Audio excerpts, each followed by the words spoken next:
Hello दोस्तों, नमस्कार। दोस्तों, ऑल इंडिया बार एग्जामिनेशन की अगली परीक्षा जो है वो सितंबर या अक्टूबर में हो सकती है। यानी कि AIB-E17 जो एडवोकेट्स या कैंडिडेट्स इस परीक्षा में सफल होना चाहते हैं वो जोर शोर से तैयारी में लगे हुए हैं। दोस्तों, अगर आप AIB-17 में सफल होना चाहते हैं तो इसके लिए ऑल इंडिया बार एग्जामिनेशन की जो पिछली परीक्षाएँ हो चुकी हैं उनके क्वेश्चन पेपर्स को सॉल्व करना, उनका अध्ययन करना बहुत ज़रूरी हो जाता है। इसी क्रम में मैंने एक सीरीज शुरू की थी AIB-17 की तैयारी को लेकर, जिससे आपकी तैयारी बेहतर हो सके, अच्छी हो सके और आप AIB-E17 में पहली बार में ही सफल हो सकें। इसी क्रम में मैंने पिछला वीडियो AIB-4 के संबंध में बनाया था, जिसमें AIB-4 में आए हुए क्वेश्चन पेपर्स को सॉल्व कराया था।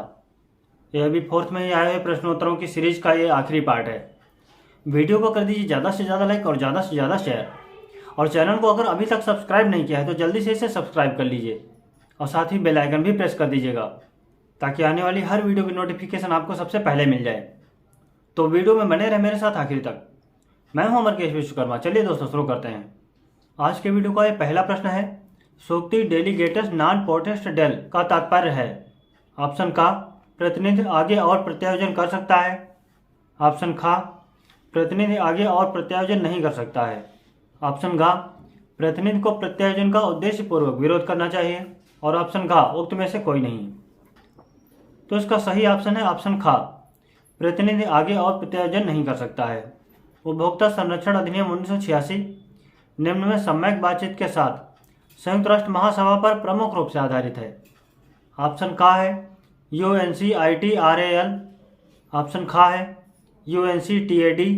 ऑप्शन गा है UNECOSOU और ऑप्शन घा है उक्त में से कोई नहीं। तो इसका सही ऑप्शन है ऑप्शन घा, उक्त में से कोई नहीं। अगला प्रश्न है, उपभोक्ता संरक्षण अधिनियम को अधिनियमित किया गया था। दोस्तों, इसमें आपको ईयर बताना है कि ये किस ईयर में अधिनियमित किया गया था। ऑप्शन का है 1985 में। ऑप्शन खा 1986 में। ऑप्शन घा 2005 में।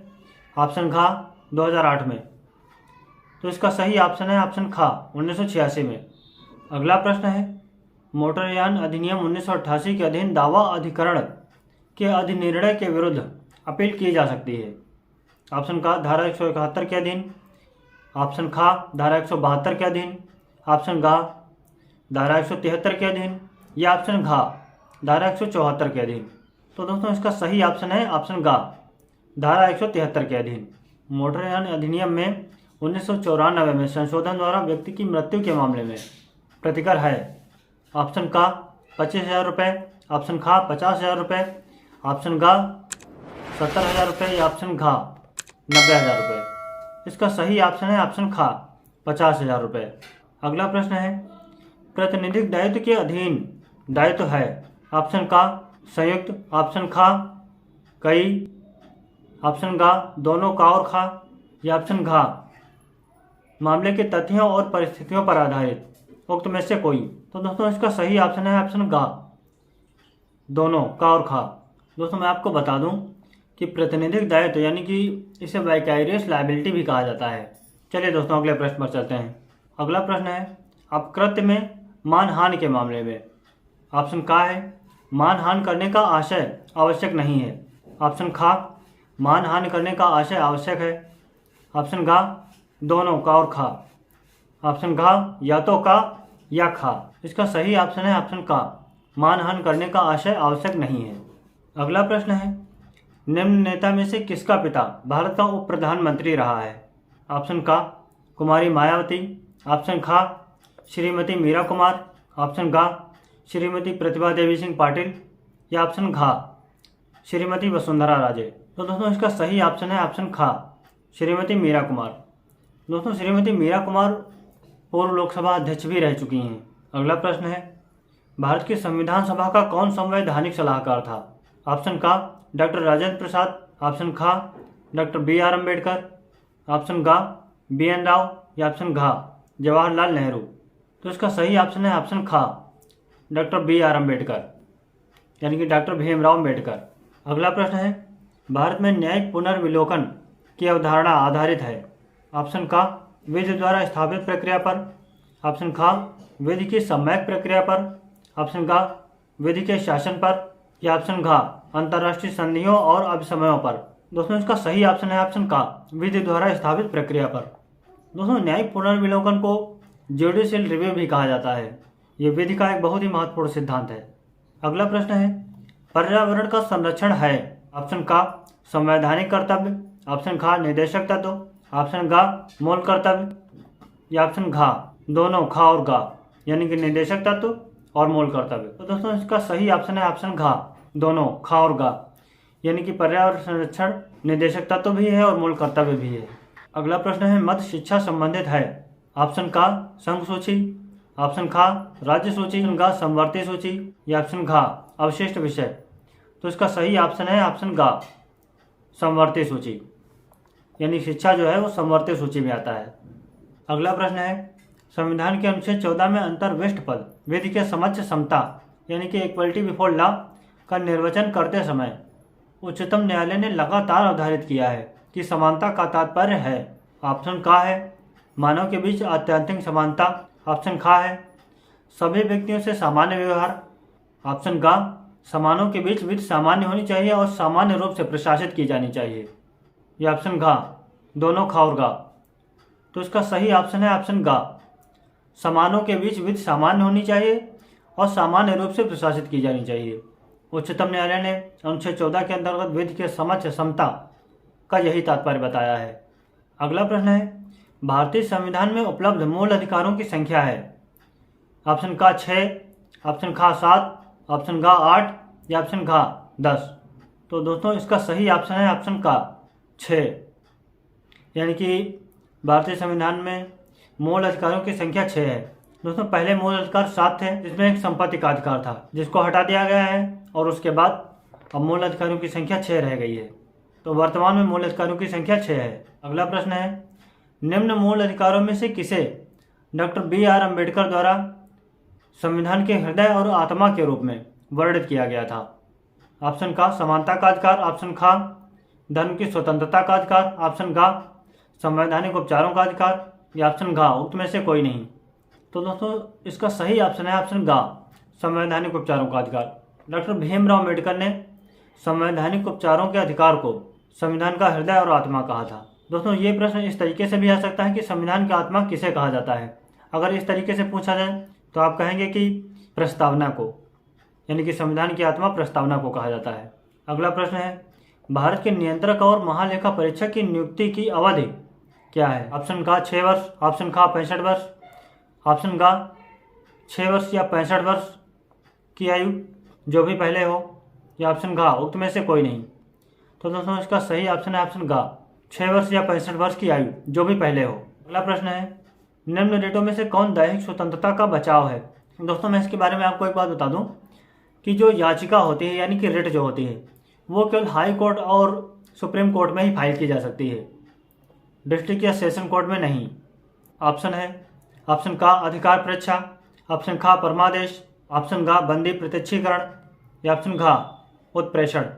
तो दोस्तों इसका सही ऑप्शन है ऑप्शन गा बंदी प्रत्यक्षीकरण यानी कि दोस्तों बंदी प्रत्यक्षीकरण की जो याचिका है उसे दैहिक स्वतंत्रता के बचाव के रूप में इस्तेमाल किया जाता है। अगला प्रश्न है हिंदू दत्तक और भरण पोषण अधिनियम 1956 के अधीन हिंदू महिला को दत्तक में पुत्र या पुत्री को ग्रहण करने की क्षमता है यदि ऑप्शन का वह विवाहित नहीं है, ऑप्शन खा वह विवाहित है, ऑप्शन गा वह विधवा है उसको कोई पुत्र या पुत्री नहीं है, ऑप्शन घा वह तनिक भी दत्तक ग्रहण नहीं कर सकती।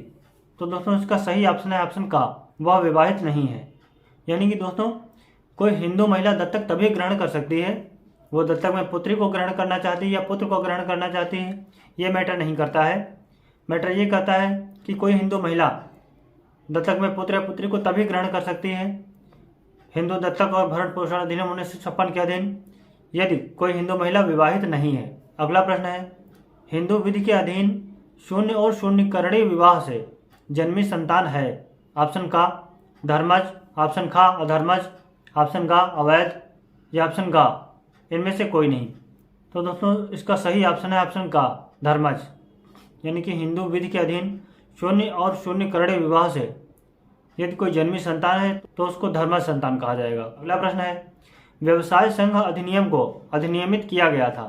ऑप्शन का वर्ष 1926 में, ऑप्शन ख वर्ष 1946 में, ऑप्शन ग वर्ष 1947 में, या ऑप्शन घ वर्ष 1988 में। तो इसका सही ऑप्शन है ऑप्शन क वर्ष 1926 में, यानी कि वर्ष 1926 में व्यवसाय संघ अधिनियम को अधिनियमित किया गया था। अगला प्रश्न है, शब्द न्यूनतम मजदूरी को वर्णित किया गया है। ऑप्शन का व्यवसाय संघ अधिनियम में, ऑप्शन ख औद्योगिक विवाह अधिनियम में, ऑप्शन ग न्यूनतम मजदूरी अधिनियम में, या ऑप्शन घ इनमें से कोई नहीं। ऑप्शन ग न्यूनतम मजदूरी अधिनियम इसका सही ऑप्शन है। अगला प्रश्न है, व्यवसाय संघ अधिनियम उपबंध करता है। ऑप्शन का व्यवसाय संघ के पंजीकरण के लिए, ऑप्शन ख कर्मकारों के लिए व्यवसाय संघ के पंजीकरण के लिए, ऑप्शन ग न्यायिक व्यक्ति के रूप में व्यवसाय संघ के पंजीकरण की मान्यता के लिए, या ऑप्शन घ उक्त में से सभी। तो दोस्तों इसका सही ऑप्शन ऑप्शन घ है, उक्त में से सभी। अगला प्रश्न है, विधि की सर्वोच्चता, विधि के समक्ष समता और विधिक भावना की प्रबलता निम्न में से किसके मूल सिद्धांत हैं। ऑप्शन का छद्म विधान, ऑप्शन ख शक्तियों के पृथक्करण का सिद्धांत, ऑप्शन ग विधि के शासन का सिद्धांत, या ऑप्शन घ अत्यधिक प्रत्यायोजन का सिद्धांत। दोस्तों इसका सही ऑप्शन है ऑप्शन ग विधि के शासन का सिद्धांत, यानी कि रूल ऑफ लॉ। अगला प्रश्न है, विधि का शासन सभी सभ्य समाजों में मनमानेपन के विरुद्ध है। इसे स्वतंत्र समाज के संकेत के रूप में माना गया है। यह व्यक्तिगत स्वतंत्रता और लोक व्यवस्था के विरोधी सिद्धांतों के बीच संतुलन बनाए रखने की अपेक्षा करता है। इसकी राय प्रसिद्ध बंदी प्रत्यक्षीकरण के मामले में किसके द्वारा दी गई थी। बंदी प्रत्यक्षीकरण यानी कि हैबियस कॉर्पस। ऑप्शन का न्यायमूर्ति HR खन्ना, ऑप्शन ख मुख्य न्यायमूर्ति रे, ऑप्शन ग न्यायमूर्ति चंद्रचूड़, या ऑप्शन घ न्यायमूर्ति भगवती। तो इसका सही ऑप्शन है ऑप्शन का न्यायमूर्ति HR खन्ना। तो दोस्तों AIB E17 की तैयारी के लिए AIB 4th के शेष प्रश्नों का आज हमने अध्ययन किया। इसी क्रम के अगले वीडियो में हम ऑल इंडिया बार एग्जामिनेशन की किसी पिछली परीक्षा के प्रश्नोत्तरों का अध्ययन करेंगे। आज के वीडियो में इतना ही। मैं आपसे मिलता हूँ अगले वीडियो में, और इस वीडियो को आप ज़्यादा से ज़्यादा लाइक और ज़्यादा से ज़्यादा शेयर कर दीजिए, और चैनल को अगर अभी तक सब्सक्राइब नहीं किया है तो इसे जल्दी से सब्सक्राइब कर लीजिए, और साथ ही बेल आइकन भी प्रेस कर दीजिएगा ताकि आने वाली हर वीडियो की नोटिफिकेशन आपको सबसे पहले मिल जाए। इस वीडियो में मेरे साथ आगे तक बने रहने के लिए आपका बहुत बहुत धन्यवाद।